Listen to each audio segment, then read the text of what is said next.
You're inside of the Ena Esco Show on Magic 807, the sound of Black excellence. And check it out. We're about to get verbally effective with one of my favorite sorors and one of my favorite colleagues here at the LeMoyne-Owen College, the fifth oldest HBCU. I am talking about none other than the Vice President of Advancement inside of the Office of Institutional Advancement. None other than Dr. Rosalyn Nichols. How are you, beautiful? I'm well, thank you, beautiful. How are you? I'm doing great. I'm so glad to have you sitting next to me on the Ena Esco Show, getting verbally effective.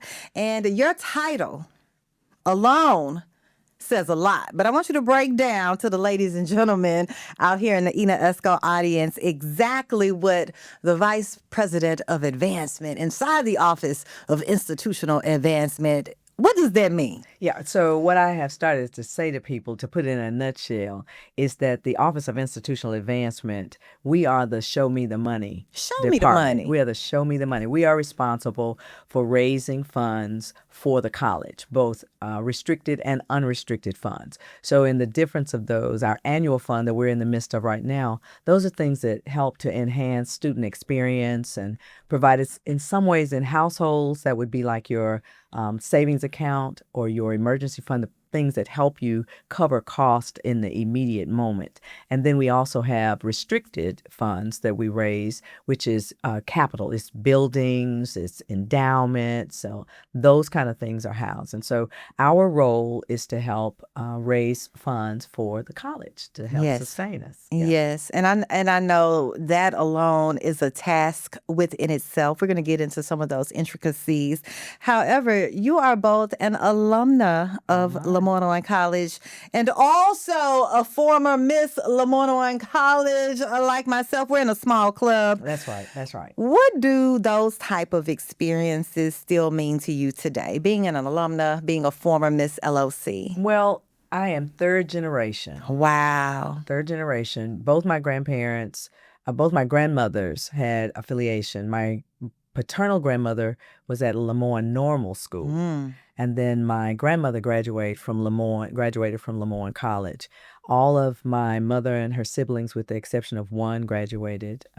We like to brag that we have a president in the family. So our president, Dr. Johnny B. Watson, is family for us. Oh, wow. So what the college means to me is I know my oldest friendships were rooted here, my BFF that I talk to every day, as well as just the hope and dreams of what it meant and to be refined. The one thing that I love to say about my experience at LeMoyne-Owen College is that my professors and instructors and the people that cared for us, they didn't tell us what to think. They taught us to think. Yes. And that to me is what's essential. Now,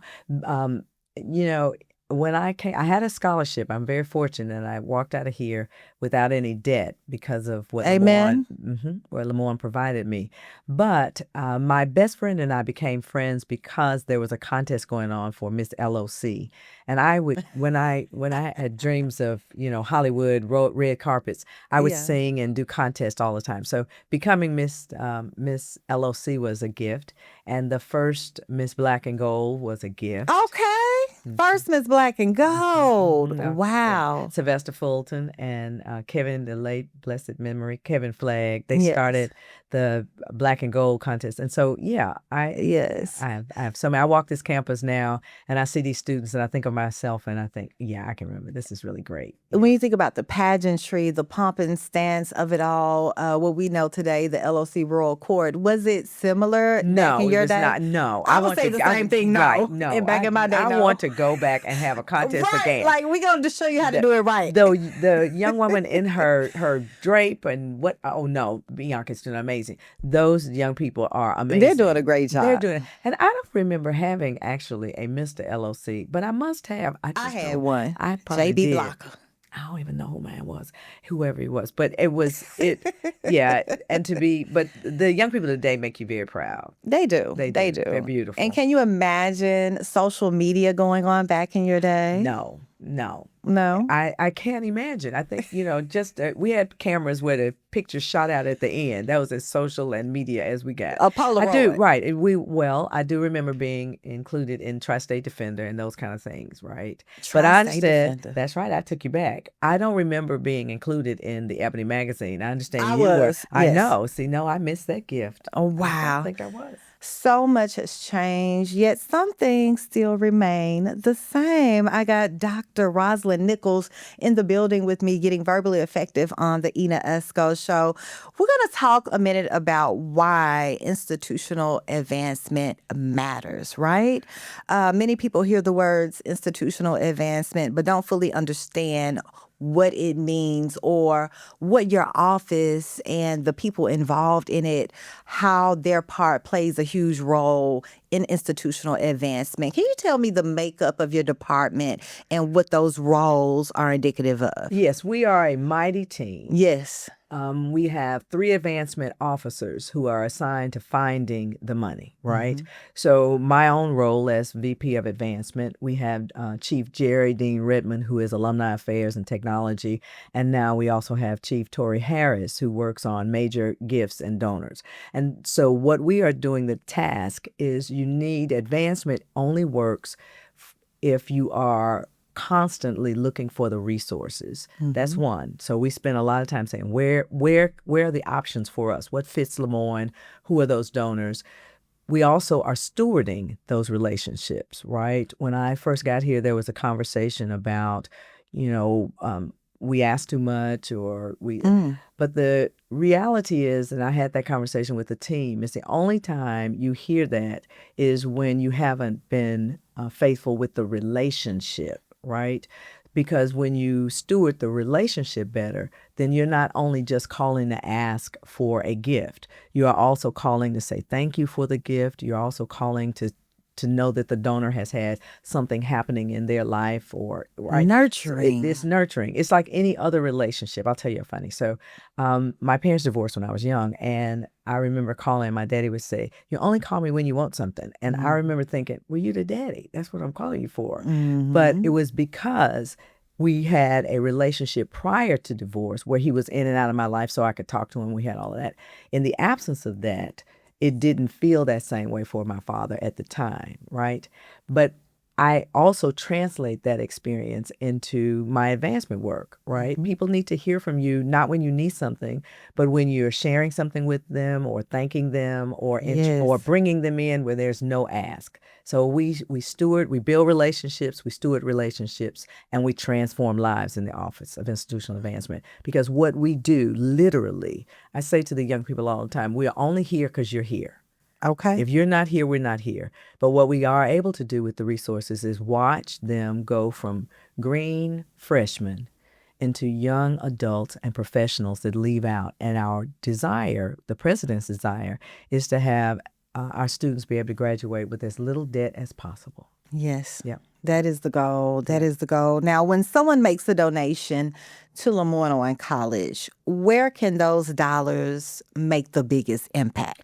So I'm going to tell you that as I also introduce the rest of the staff. So I gave you the 3 advancement officers, but our donor relations specialist, Sheila Connor, is the person who actually, when you make a contribution, she receives that and you get that response from her. She can, if you wake Sheila up in the middle of the night, she can tell you what you have given, when you have given it, Wow. and how. She is that faithful. And then our administrative assistant is Denisha George, who has been with us since October of last year and is helping to hold the team together. She's done a great job. She does her work in event planning. So she was instrumental in that. She's given us some ideas. So it's a small but mighty team, right? So where the dollars, ask me your question again. Where does it make the biggest impact? Yes, well, the biggest impact is back on students, right? When they're able to come to the college and have a positive experience, when they feel safe.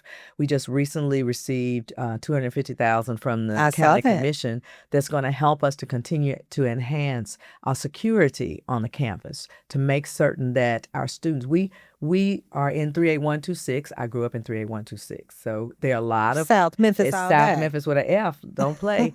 And there are a lot of complexities. But the Yeah. wonderful thing is that when you walk on the campus of LeMoyne-Owen College, you feel safe. When parents drop their their freshman bright-eyed child onto the campus, they want to know that they're safe. And so the college has done an excellent job in providing that.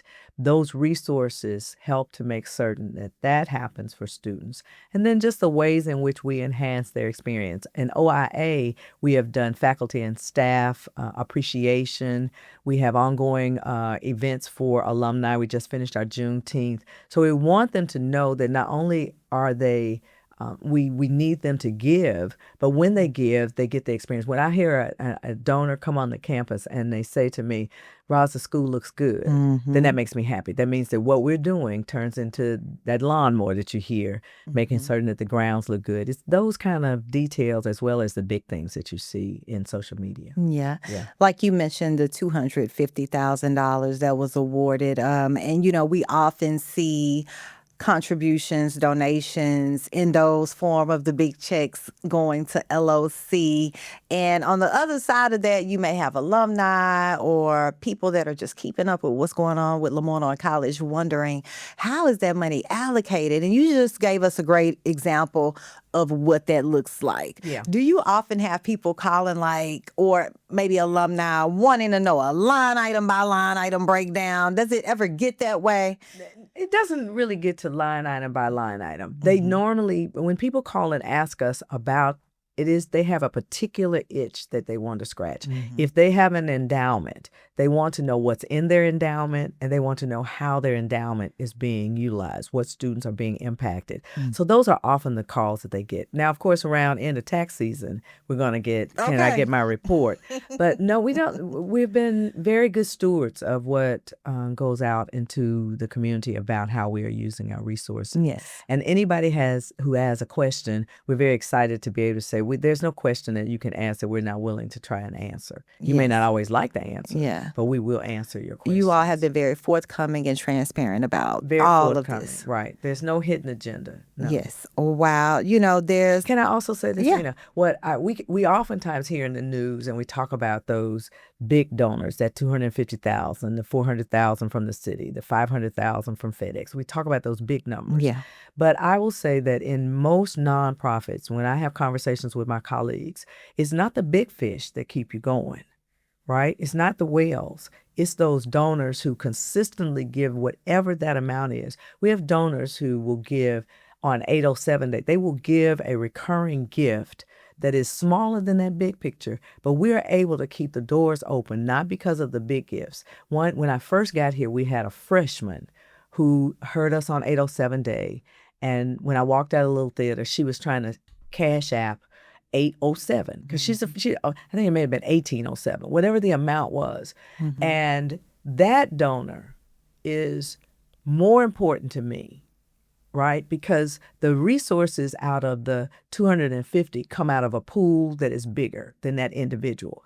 That individual who makes that commitment out of whatever that budget is, that person really has made it matters to them. Yes. It's not a box that they're checking. And so I don't ever want to underestimate. And then I'll move on. I'll use St. Jude and the Girl Scouts, right? So St. Jude doesn't talk about the hospital or the doctors. They make you focus on who is benefiting. Exactly. Right. Girl Scouts sell them cookies, in the same cookies, right? You're gonna buy same cookies every year. The same cookies, but it's those children standing there selling. So every time we talk in OIA, we also focus always on the students. Yes, When indeed. you meet our students, there's no way you can say no to us. No way, no way. Now, what legacy do you hope to leave through your work, Dr. Oh, Nichols? that's really easy. So when I first walked in the door, the president set a lofty goal of raising. I bet he did. In the office in our annual fund, which is our unrestricted goal of $3 million. Now that is just a baseline. We really want to get to that $3 million. So we said in the team just last week, we want to be the team that hits that $3 million annual fund goal, so that when history is told, they will say, "Well, when did that happen?" And they'll say, "Under our watch." And I would like to add, I celebrate our team because we've already broken 2 records. We're headed toward. I'm not going to say what it is this year, but we already came in last year with 1.8. The school had never raised 1.8 million dollars.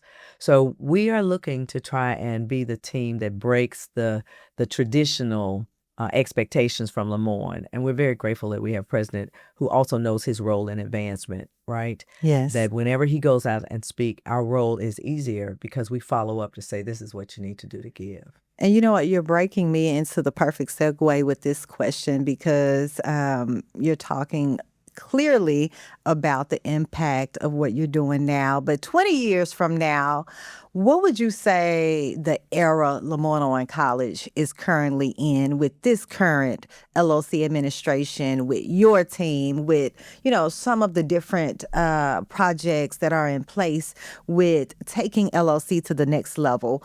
In 20 years, what era would be a description?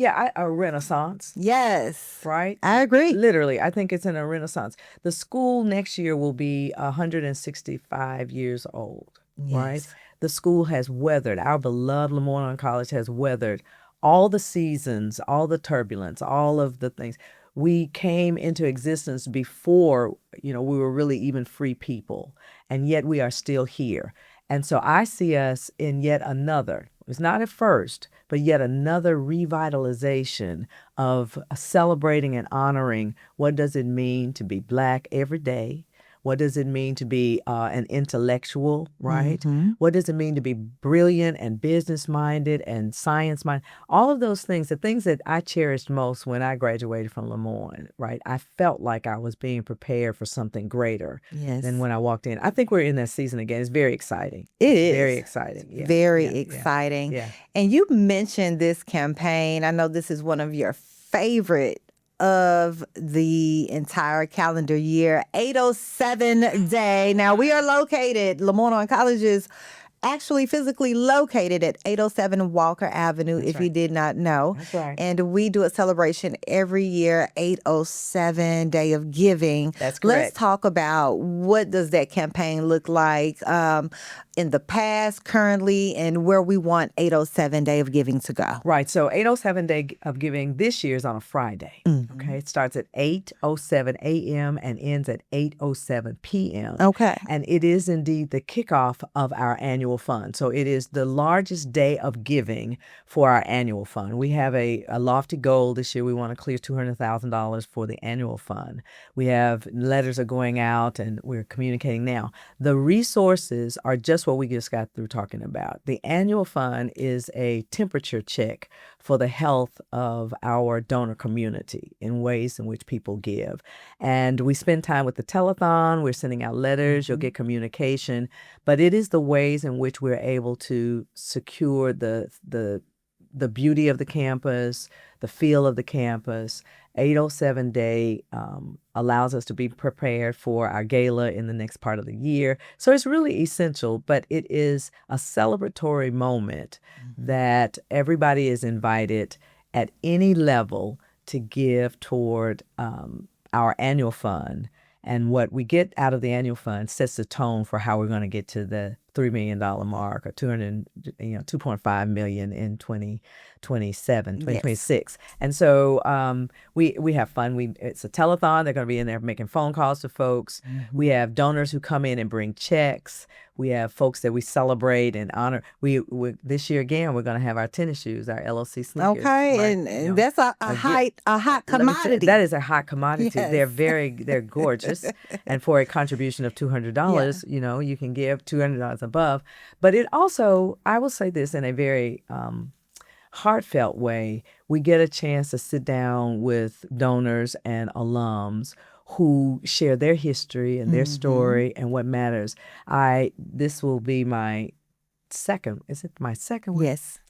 And last year I had the privilege of having a sweet conversation with our beloved Dr. Clarence Christian.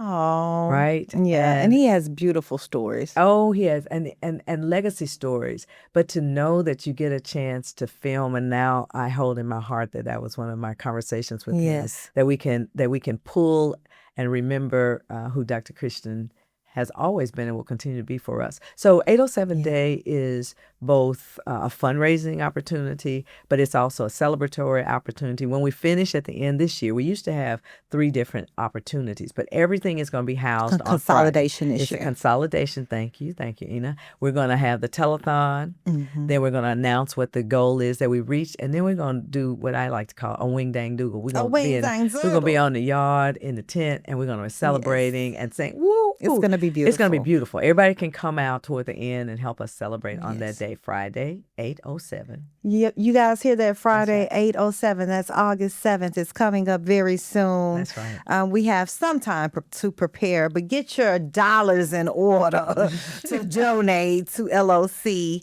And what I love the most about that is that storytelling piece, the preservation of the legacy of LeMoyne-Owen College. Right. I mean, we have so many prominent individuals that have walked through these doors, walked on this sacred ground. You know, that's my thing. Yes. That's I say that, and you wake me up in the middle of the night, somebody, Miss Monday will say, "What's your elevator speech?" My elevator speech is that you cannot get to transformational leadership in the city of Memphis, in the county of Shelby, in the state of Tennessee and beyond without walking the sacred grounds of the LeMoyne-Owen College. I mean, just rattle them off. And we talk about the names that we recognize, but even at every level, we've been the first here, we've been the first there, we've been, and the other thing that's wonderful is our school, oftentimes our leaders are very humble. Yes. They don't put, Ellen Edge is not going to put herself out there that she was the first African-American woman engineer where she was, right? We don't tell those stories as easily, and we need to. Some people won't tell their own, but we have to tell them for them. But the young people on this campus need to know that they are walking sacred ground. Yes. And when you leave out of here, you got a legacy to carry because it has already been prepared for you.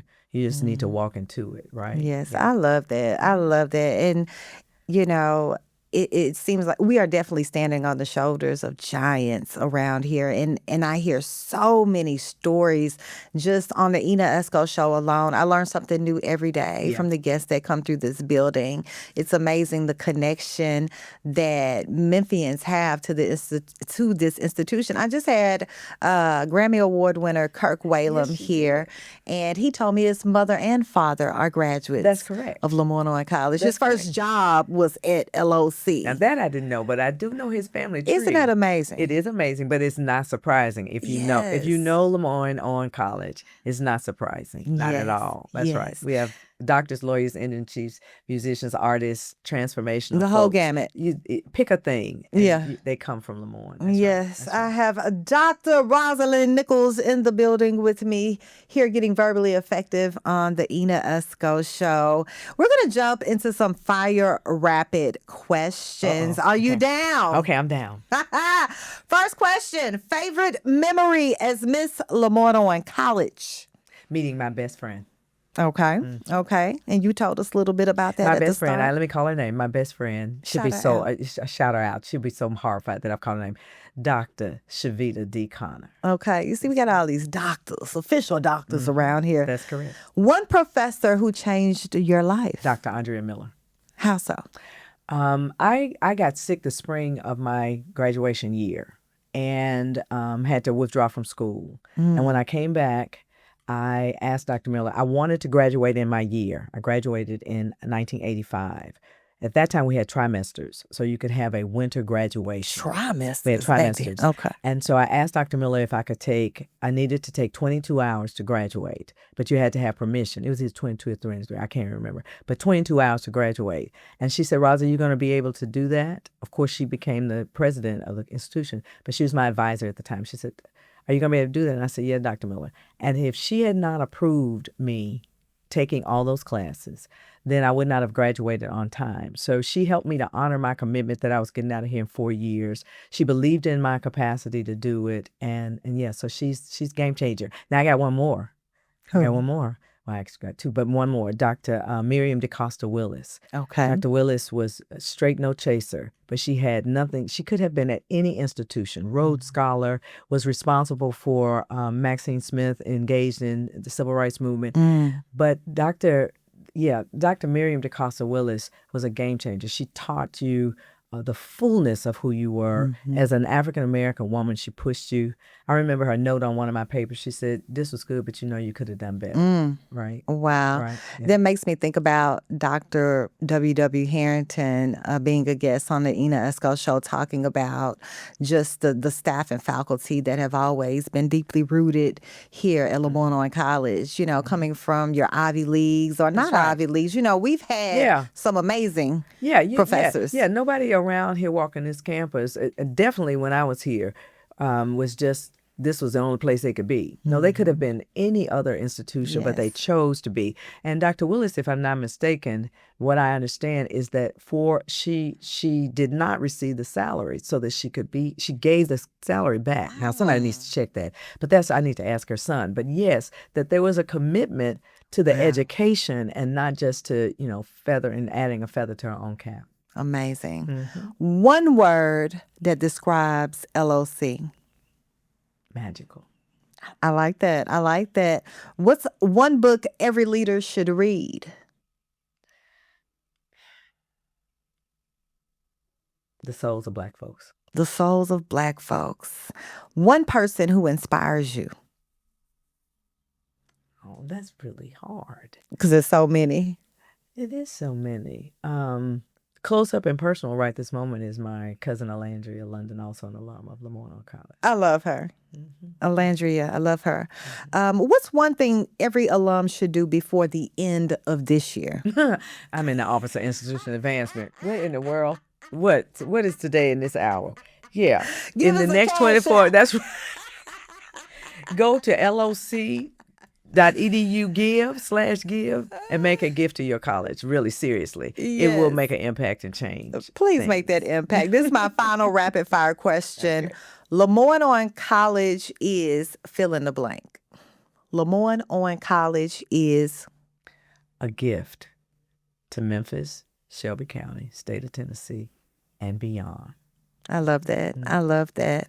Wow. You just heard some fire rapid responses from none other than my beautiful soar, Dr. Rosalyn Nichols, the Vice President of Advancement over there in the Office of Institutional Advancement. We're going to jump in the algorithm real quick before we go, Dr. Nichols. A trending topic right now, of course, is the BET Awards. It was last night. A beautiful display of Black excellence. It reminds me of LeMoyne-Owen College, a beautiful display of Black legacy, everything, right? Did you watch last night, and what was your favorite moment?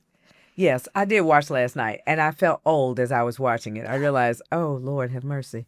But my favorite moment, of course, was Lauryn Hill. Yes. I love me some Lauryn Hill. And so hearing her voice and having my own reflection, my second favorite was seeing Janet Jackson. Because Janet looked good. Janet looked good. Janet looked good. She's holding up well. But I realized that I need to get some young people around me so I know who these other people. I don't know who Drewski. Yeah, it's a lot of new Drewski? people out I don't here. know who Drewski is. I have no clue. No. Did you I like know who seeing Doechii and SZA were? I kind of know both of those. Okay. Kind of know both of those. But I was glad to see T.I. As a matter of fact, I downloaded his he's having a having a great year. comeback moment. Yeah. And I turned that on. I was like, oh, yeah. And so next thing I knew, I was listening. Yeah. So it was good. Yeah. You know what it reminds me, how, once again, how deeply rooted the legacy of LeMoyne-Owen College is, but also BET. This was like really the first channel to display African Americans on a consistent basis, right? Well, okay, so I'm gonna predate you a little bit though. Predate me. No, mine was Soul Train. Okay, Soul Train. Yeah, Soul Train came on. It was on a TV, and you had to sit down. No,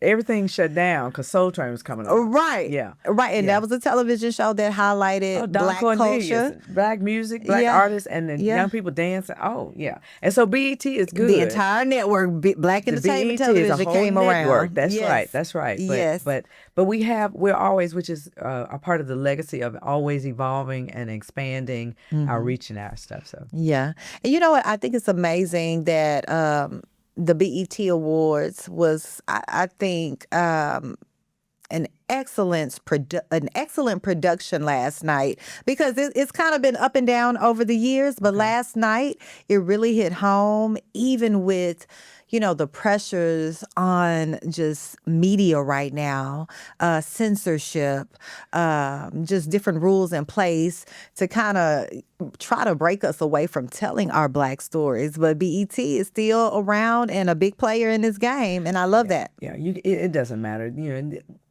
The world can do all kinds of things to try to shut Black people down. Yeah, but we are their original people, so you can't close us down. No matter what you do. You may try to slow the train, but it's still going to be out the station. Dr. Nichols, in closing, imagine a freshman is listening to us right now, and years from now, they may become a donor, a leader, or even sit in your chair. What message would you leave with them about the importance of investing in the institution that's investing in them? Oh, that's a great question. So I think it is dipping into part of what I enjoy about the role that I do is that it reminds me of who I was when I walked this campus. I can be honest with you, Ena, and say prior to me coming in, I was not necessarily a steadfast donor myself, right? We oftentimes say, well, nobody asked me, but you shouldn't have to be asked to give to your institution. We do have to do a good job and making certain that you know why you're being asked. But I think what I would hope for them to do is to hold on to the gift of friendship and legacy and relationships that were built while you were on this campus, and to then turn around and know you're giving it to another bright-eyed young person that looked like you, had no clue what the next was going to be, but walked these grounds and became something that we can all be proud of. So that's what I would tell folks, is to remember you may not be a donor right now, but you got something out of LeMoyne that helped change your life. And for that reason, give it so that somebody else can have the same experience. Amen. I love that. Any final words for the Ena Esco audience? I thank you, Ena, for letting me have this opportunity. Of course. And to your audience, I want to say thank you because of the ways in which you already give. We have faithful, tenacious, and committed donors and supporters of LeMoyne-Owen College. And so thank you for allowing us to use your resources to bless the next generation of leaders. I love that. Yeah. Thank you so much, Soror. Dr. Rosalyn Nichols, Vice President of Advancement over there at the Office of Institutional Advancement of the LeMoyne-Owen College. Great interview. Love everything that you had to say today about giving back and the importance of, just current students. If you're paying attention right now, the job continues, the legacy continues, and you have to pour into your institution. That's right. That's very true. And don't forget now, this is the 29th. You can still give today. You still can give. For FY26. And then on 807 Day, we would love to see donors and supporters and people just cheering us on. It's going to be a good day. Yes, that's right. That 807 Day of Giving is coming up. And Dr. Nichols, I may have you back before the actual date to talk about some updates on the current event, but I want to thank you for coming to the show today, and can't wait for your new podcast to drop on the LOC podcast platform this upcoming fall. Yes, that's correct. Okay, we're not going to share everything with them. That's just right. now. No. With your guidance and instruction, it's going to be good. I think so too. Yes. Yeah, thank you, Soror. And thank you, Soror, and thank you all for tuning in yet again to the Ena Esco Show with Dr. Rosalyn Nichols.